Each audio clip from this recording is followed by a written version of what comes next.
This is the new American dream. It weighs 3 tons, more than a full grown hippopotamus, has 400 horsepower, and costs more than your grandparents' house did in 1970. It's an apex predator of the asphalt, built to conquer mountains, but the only wilderness this one will ever see is the drive through lane at Starbucks. Mark just signed what he thinks is a life upgrade. He feels powerful, he feels safe, he feels successful.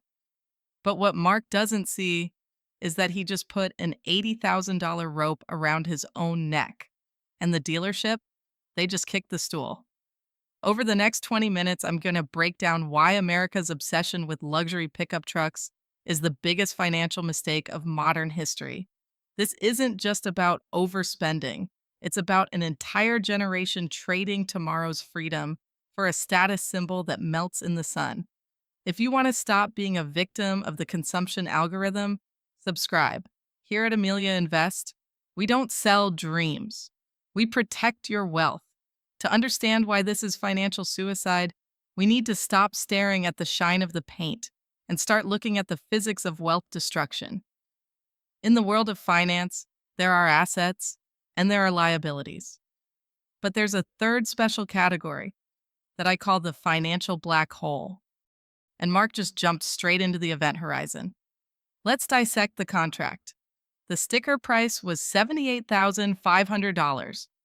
But Mark didn't have $80,000. He had a credit score and a desperate need to feel significant. The salesman, smelling blood, offered the magic solution, only $12.50 a month. For Mark, it fit the monthly budget. For the bank, it was a 7-year feast. Here's the math that the shiny brochure conveniently leaves out. In the US, 84-month financing has become the new standard. That's 7 years of compound interest working aggressively against you. At a 7.5% rate, the current average for excellent credit, Mark isn't paying $80,000. By the time he actually owns that title, he'll have handed the bank more than $105,000. That's $25,000 in interest alone.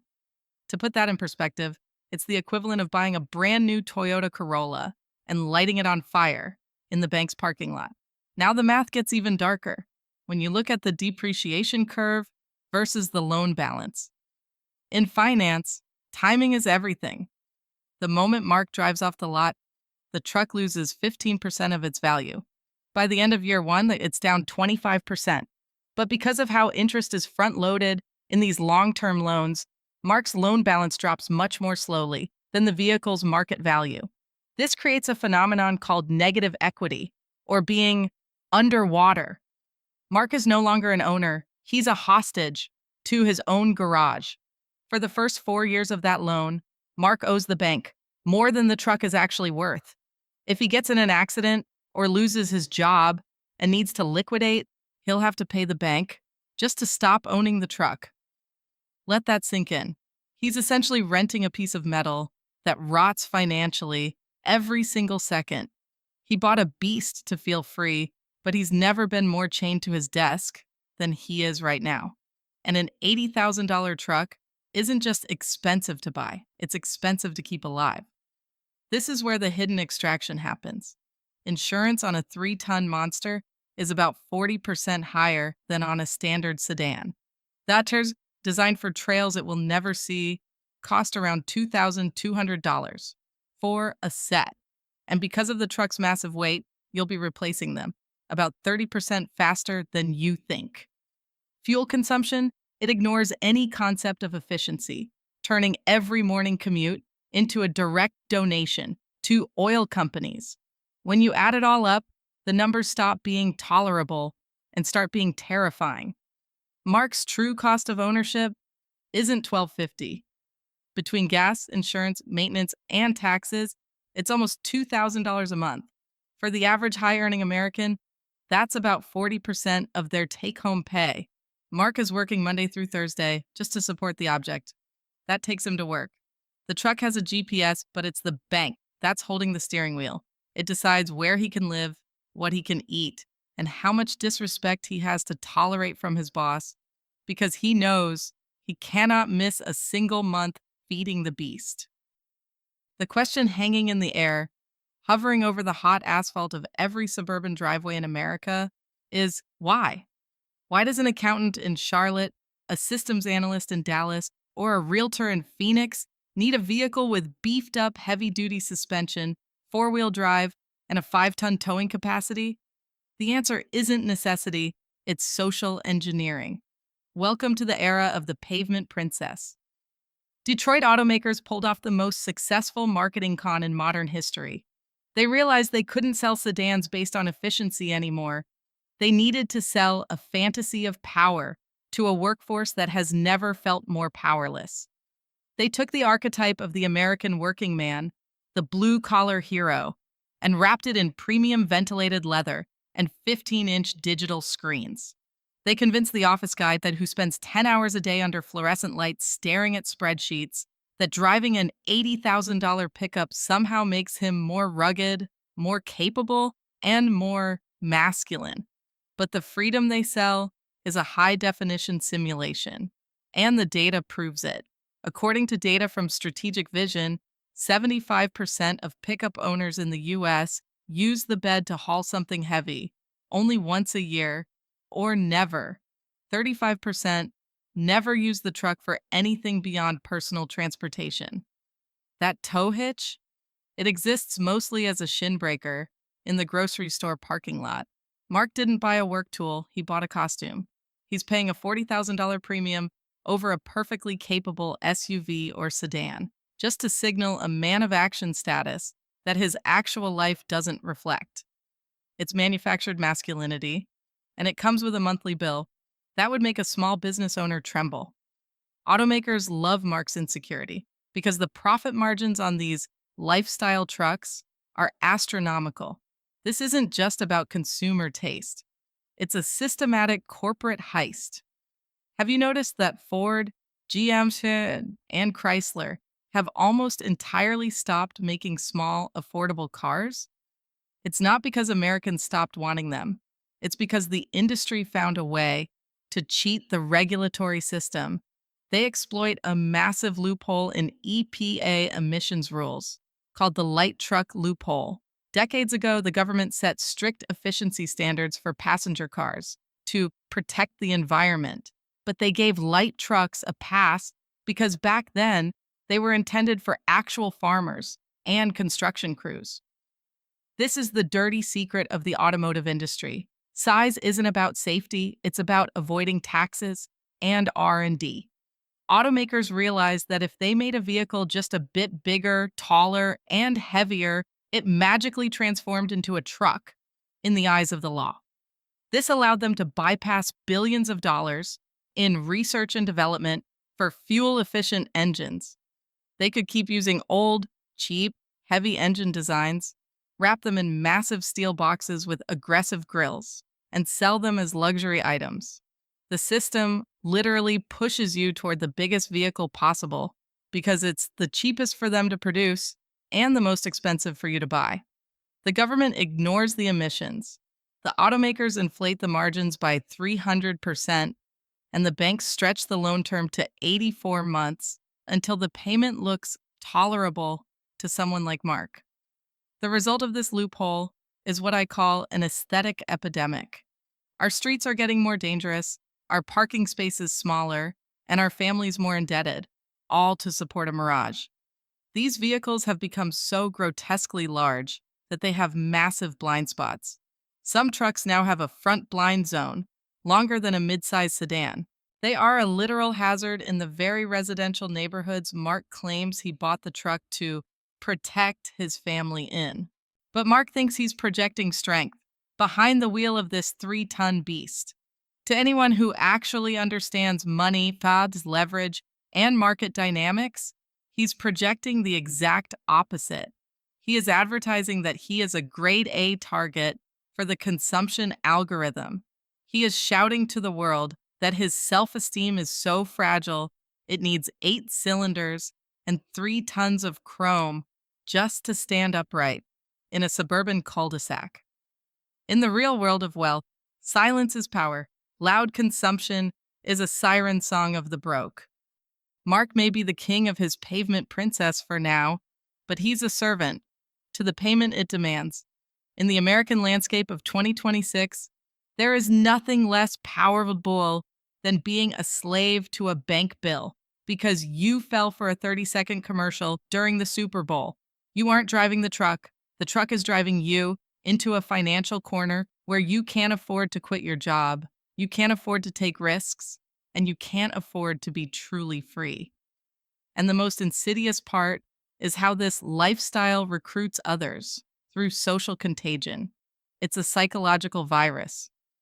When Mark's neighbor sees the truck, he doesn't see a liability. He sees a benchmark. He feels a pang of inadequacy. He thinks, Mark must be doing well. Maybe I need that level of safety. Maybe I should look that successful. This is how the American middle class is being suffocated in real time. Not by a lack of income, Mark makes good money, but by an excess of ego. We are witnessing a massive multi-billion-dollar transfer of wealth from the American workers' retirement accounts directly into the pockets of the financial sector and oil executives, all fueled by the desire to look like we don't have to work at all. But while Mark is looking rugged in the valet line, his net worth is getting pulverized in a wood chipper. Think about the irony. Mark buys a truck to go anywhere, yet he's so worried about the $1,250 payment that he can't afford to take a week off to actually go anywhere. He's stuck. He's a high-income individual living a low net worth life. Wait until we look at the opportunity cost in the next section. Because the difference between Mark's truck and a simple, reliable car isn't just a few $1,000s in interest. It's the difference between retiring at 45 with a cocktail in your hand or working until you're 72 with a sore back and a for sale sign on that very same truck. And let's debunk the final lie: safety. Mark tells his wife he bought the truck because it's safer for the kids. This is the ultimate emotional manipulation used by dealerships. While it's true that in a collision between a truck and a small car, the truck usually wins, the physics of these monsters tells a different story. Their high center of gravity makes them prone to rollovers. Their massive weight makes their braking distance dangerously long. They give drivers a false sense of security, leading to riskier driving behavior. Mark isn't buying safety, he's buying a tank. That is harder to control, more expensive to stop, and more likely to flip. But the marketing worked. It bypassed his logic and went straight to his protective instincts. He's now paying a premium for a danger he doesn't even recognize. We've established that Mark is losing money every single month, but now I want you to look deeper. In finance, the true price of an object isn't the number on the sticker. It's the value of everything you were forced to give up to own that object. This is opportunity cost. And for the owner of an $80,000 Pavement Princess, that cost isn't measured in dollars, it's measured in decades. Let's take a cold, hard trip through time. Imagine that instead of signing that predatory 84-month contract, Mark decided to ignore the neighbors and drive a reliable, used $15,000 Toyota, a car that has already taken its biggest depreciation hit. This is where the math of the 1% separates from the math of the middle class. By choosing the older car, Mark frees up his $1,250 monthly payment. Add the $400 he'd save on insurance, fuel, and heavy-duty maintenance, and we're looking at $1,650 a month in found money. If Mark took that $1,650 and funneled it every month into a low-cost index fund like VOO or VTI, which historically returns around 10% annually, the results are staggering. In just 10 years, he'd have around $330,000. In 20 years, that number explodes to about $1.2 million. But let's look at the final number. If Mark kept this habit for 30 years, the typical length of an American career, he'd be sitting on a mountain of $3.6 million. Think about that for a second. Mark didn't just buy a truck, he bought a no to early retirement. He bought 15 more years in a cubicle he secretly hates. He traded the generational security of his family for the temporary thrill of a heated steering wheel and a rugged silhouette in his driveway. The American financial system is designed to convert your life energy into profit for automaker shareholders and banking executives. They don't want you to have 3.6 million. If you have that kind of money, you're dangerous to the status quo. You have what we call FU money. You can say no to an abusive boss. You can spend every afternoon with your kids. You can be the absolute master of your own time. But if you're trapped in a 1250 payment, you're a compliant, predictable gear in their machine. You can't afford to get fired. You can't afford to take a sabbatical. You can't afford to start that business you've been dreaming about for years. You are literally chained to the system by a link of chrome-plated metal. In 15 years, Mark's truck will be a pile of scrap with transmission issues and outdated sensors, worth maybe $8,000. But those millions he failed to build, they never existed. They were sacrificed on the altar of instant gratification. Mark looks at his garage and sees power. I look at his garage and see a graveyard of opportunities. I see a man running on a financial treadmill that speeds up every year, trying to maintain a lifestyle that actually hates him. He signed a financial suicide note because he was conditioned to believe that consumption is the only reward for hard work. The brutal truth is this: the American middle class is being suffocated, not by a lack of income, but by an excess of ego. Mark isn't poor because he doesn't make enough. He's broke because he decided that the ventilated leather seat in his truck mattered more than the peace of mind of never having to check his bank balance again. He is rich in appearances and poor in optionality. And in 2026, optionality is the only currency that matters. Now, the question you're probably asking, is Mark doomed? The answer is only if he decides to stay in the driver's seat. Financial suicide isn't a one-time event. It's a choice, made in monthly installments. The good news? Metal chains can be cut. If you saw yourself in Mark, if you're feeling the weight of that $1,000 a month anchor around your neck, understand this. The first step out of the hole is to stop digging. Here is the Amelia method for taking back your life. Sell the truck. Yes, the salesman will tell you that you're losing money on the trade-in. But guess what? You're already losing. You're losing your life. Swallow your pride. Buy something the system looks down on. A $12,000 car, paid in cash. Taste the dignity. The feeling of driving an old car that is 100% yours is infinitely better than the smell of new leather in a vehicle that belongs to Chase or Ally Bank. There is a quiet, indestructible dignity in being debt-free that no V8 engine can replicate. Real wealth in America isn't signaled by how much you spend. It's signaled by how much you keep. The new status symbol isn't a chrome grill. It's a 7-figure brokerage account. It's the ability to look at any economic crisis and know you're untouchable. We live in a culture that wants you to be a compliant consumer, indebted, stressed, and predictable. It wants you to work until you're 70, to pay for things you don't need, to impress people you don't even like. Don't give them that satisfaction.